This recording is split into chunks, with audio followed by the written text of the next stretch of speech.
এটা কোনো উৎসবের লাইন নয়, এটা এক ফোঁটা তেলের জন্য মানুষের হাহাকার। দৃশ্যটি কুমিল্লার লাকসামের। ভোর ৬টা, যখন পুরো শহর মাত্র ঘুম থেকে জেগে ওঠে, তখন শত শত যুবক, চাকরিজীবী আর সাধারণ মানুষ এখানে সিরিয়ালে দাঁড়ায়। লক্ষ্য মাত্র কয়েক লিটার পেট্রোল, কিন্তু সেই তেল হাতে পেতে বেজে যায় বিকেল ৪টে। ভাবুন তো একবার, সারা দিনের ১০টি ঘন্টা শুধু একটি লাইনে দাঁড়িয়ে পার করে দেওয়া। যারা ডেলিভারি কাজ করেন, যারা ছোটোখাটো ব্যবসা করেন, কিংবা যাদের জীবিকা এই বাইকের উপর নির্ভরশীল, তাদের চাকরির অবস্থা আজ শোচনীয়। কর্মঘণ্টা নষ্ট হচ্ছে রাস্তার ধুলোবালিতে।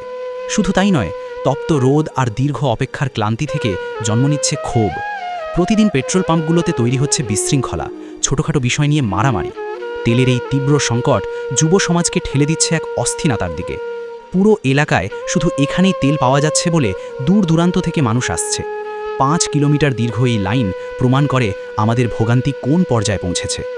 জাতির কাছে আমাদের একটাই প্রশ্ন, এই কষ্টের শেষ কোথায়? আমাদের দেশ কি ধ্বংসের দিকে এগিয়ে যাচ্ছে? সাধারণ মানুষের এই সময়ের মূল্য কি কারো কাছে নেই? বন্ধুরা, এই ভিডিওটি এত পরিমাণ শেয়ার করুন যেন আমাদের এই কান্নার আওয়াজ জাতীয় সংসদ পর্যন্ত পৌঁছায়।